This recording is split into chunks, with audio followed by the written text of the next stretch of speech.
Batangas has mastered the art of quick getaways from Manila, and the municipality of Nasugbu has to be on your list if your heart's set on a beach escape.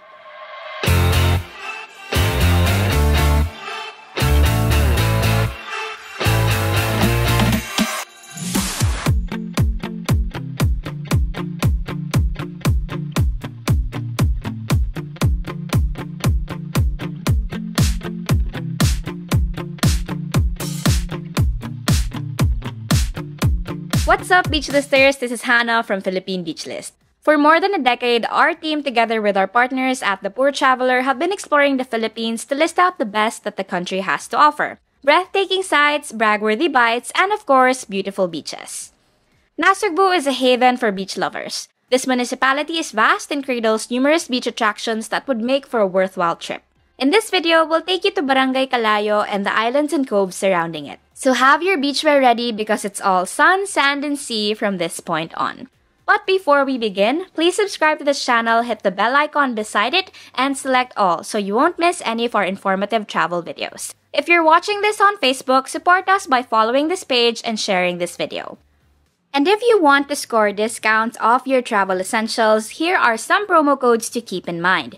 On Klook, use promo code PHBeachKlook to score up to 300 pesos off hotels, resorts, tours, and other activities. We'll also add these codes and links in the description of this video and pinned comment for easier reference in the future. Using these promo codes also help us maintain this channel because we get credited for every booking at no additional cost to you. In fact, you even get great discounts. It's a win-win. While Nasugbu has countless beaches, some of them are located within exclusive resorts or villages that require membership or prior reservation to get access. Among those are Pico del Oro, Jamilo Coast, Punta Fuego, Tali Beach Subdivision, and Canyon Cove. In the midst of these exclusive getaways, Calayo Beach remains accessible without having to book in advance. Calayo Beach is located in Barangay Calayo, a fishing village turned beach destination. Although Calayo Beach itself doesn't have fine white sand that tourists usually go crazy for, it serves as a jump-off point to coves and islands with stunning pockets of sand. But first, we need to make our way to Calayo.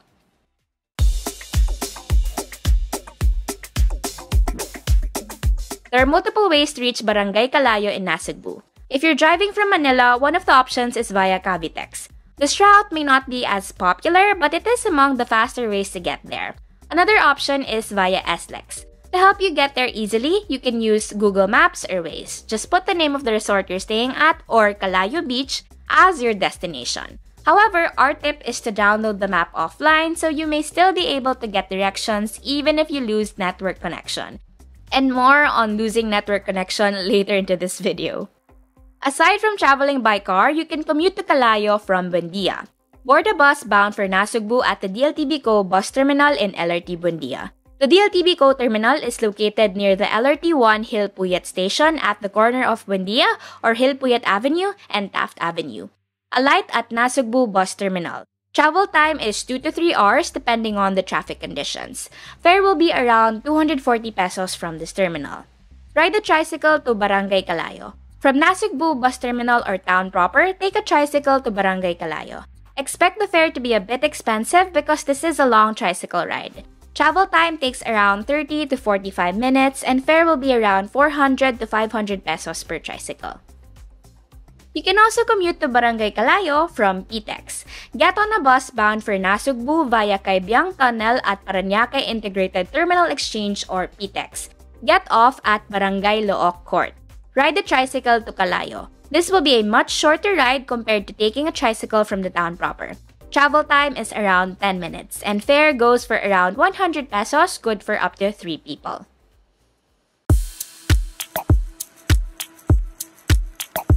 Calayo Beach is lined with several budget to mid-range resorts. However, for us, the highlight of our trip to Calayo is the island hopping tour. That's the whole reason we went there in the first place. Prior to our trip, we had already booked an island hopping package in advance. We contacted Kuya Marvin, who was also the same boatman our teammates booked for the same island hopping tour in Calayo a few years back. It's not exactly the same tour today since a lot has changed since then, but more on that in a bit. While we recommend booking your tour in advance, you'll find boat operators scattered across Calayo Beach offering tours right then and there. Our island hopping package costs 3,000 pesos, good for up to 5 packs. If you have more than 5 persons in your group, you can pay an additional fee of 500 pesos per head. I'll talk about the stops in the next section of this video. If you also want to go island hopping, you may contact Kuya Marvin at the number on the screen. But because the signal is quite erratic in the area, you can also message his wife Annalyn Belan via Facebook. According to the locals, internet connection is much more stable than cell phone signal in Barangay Calayo. Many things may have changed since our last Calayo beach trip, but Kuya Marvin and Ate Annalyn have remained friendly and accommodating. There are multiple islands and coves that you can visit from Calayo, but this island hopping tour has 3 stops. On our team's visit a few years ago, they visited Pulo Island or Loren Island, Kairaang Cove, and Between Cove. Pulo Island has recently been closed to tourists, so this is no longer an option as an island hopping stop. As for Kairaang Cove and Between Cove, although they are still accessible, they now require an advanced booking, whether you're planning to go on a day trip or have an overnight stay. So for our first stop, we went to San Telmo Cove. Although we didn't actually dock on the cove because it is privately owned, our boat stopped within its vicinity for a snorkeling stop. From Calayo Beach, it took us about 35 minutes to get there. Mariah and I were a bit unprepared for this first stop, so we had to perform some magic and change into our swimming attires on the boat. We blame it on the lack of sleep because we had to travel so early to get to Nasugbu. We highly recommend changing into your outfits before you even get on that boat, as there aren't really any changing rooms at sea. But upon donning our beach fits, it was straight into the water for us. We didn't waste any time at all because the water looked so nice. It was crystal clear. Even while we were still on the boat, we could already see countless fishes swimming around. We spent our time here snorkeling, swimming, and surprisingly eating ice cream. How does one even get ice cream in the middle of the ocean, you ask? Well, you might want to ask this banquero or boatman who was selling ice pops to island hoppers. Since the weather was hot with a capital H, we decided to get some for ourselves. Never mind that it was 10 a.m. and we haven't even had breakfast yet. Each ice cream stick cost 35 pesos, but reminder, please do not throw your trash into the ocean. Just keep the trash with you and dispose of it properly once you're back on the mainland.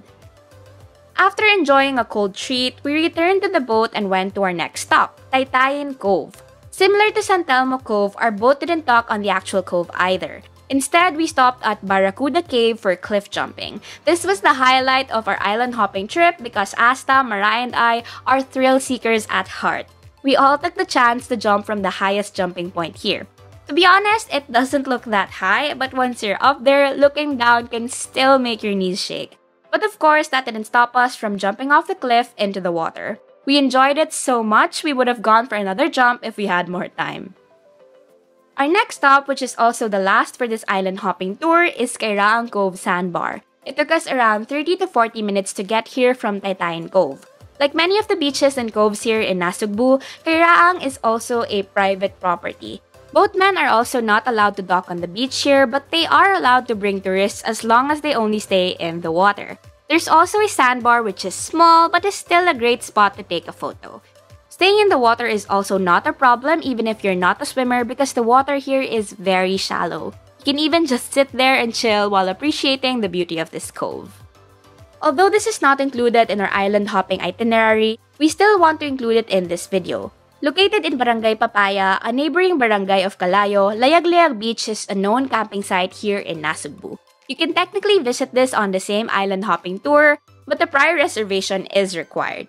You'll also have to pay an additional fee to your boatman. There's also an entrance fee to visit this beach, whether for a day trip or for an overnight stay. Here are their rates. If you're interested in going straight to Layag-Layag Beach, here are their boat rates. To book a tour or any other information you need, you may check out their Facebook page or send a message or even call these numbers. On our team's previous visit to Calayo, Between Cove was a part of their island hopping tour. But on a recent trip, we learned that they now require prior booking before you visit, so this wasn't part of our island hopping itinerary either. It is located 20 minutes away from Calayo Beach and can be added to your island hopping itinerary for an additional fee, provided that you book your visit in advance. The strip of sand is also one of the camping spots in Nasugbu, but if you want to just go on a day tour and stay on the mainland instead, that's possible too. here are their rates. If you want to visit Between Cove and go camping, here are their boat rates. For more information, inquiries, and booking, you may message them on their Facebook page or contact them on these numbers on the screen.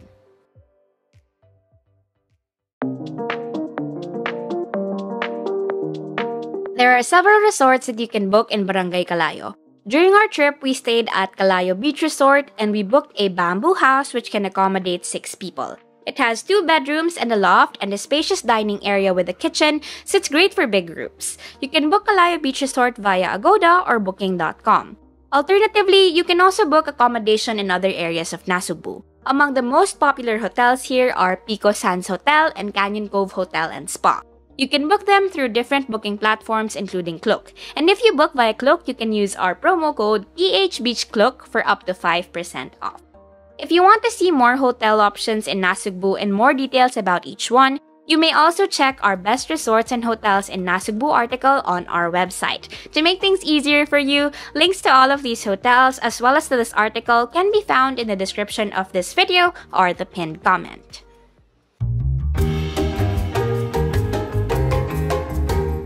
If you're now planning to make this trip to Calayo, here are some important things to keep in mind to help make your trip smooth and hassle-free. Upon reaching Barangay Calayo, you'll get stopped at a checkpoint where they collect the barangay entrance or ecological fee. However, if you're going to visit other areas or barangays in Nasugbu during the same trip, you might encounter another checkpoint collecting an ecological fee as well. To ensure that you won't get charged double, the municipal staff at the checkpoint advised us to pay the municipality of Nasugbu's ecological fee first. Since the municipality covers the different barangays, you will simply need to present the receipt or ticket received upon paying the fee at the different barangay checkpoints. However, during our trip, there were no staff at the municipal checkpoint when we arrived. So if it's possible for you, remember to pay the ecological fee of the municipality first to avoid paying multiple different fees. And as a rule of thumb, always keep your receipts. Both Smart and Globe networks have no signal in Barangay Calayo. It honestly drove us crazy for a bit. We didn't really stay in Barangay Calayo for long before we started on the island hopping tour, so we were quite surprised to find out that cell service had been down for 2 years or so already in the barangay. This came as a surprise because some of the islands we visited actually had cell service. Not all, but some did, which was more than we could say for Barangay Calayo. We found signs for prepaid Wi-Fi or Piso Wi-Fi near the resort we stayed at, but they weren't operating at the time. So if you're a work-from-anywhere type of person, Barangay Calayo may not be for you if you're expecting important calls or messages.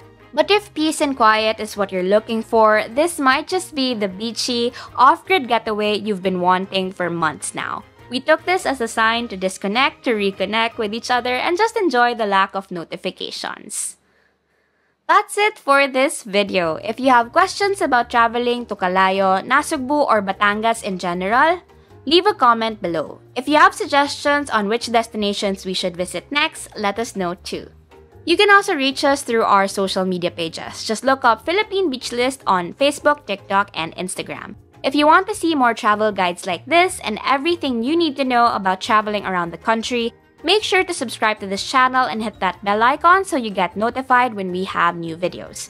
You can also check out our blog, philippinebeaches.org. The Philippines has so many islands, it's honestly going to take a lifetime to visit each one. So that just means we better get counting. Again, this is Hannah. Join me next time as we check another destination off our Philippine Beach List. Bye!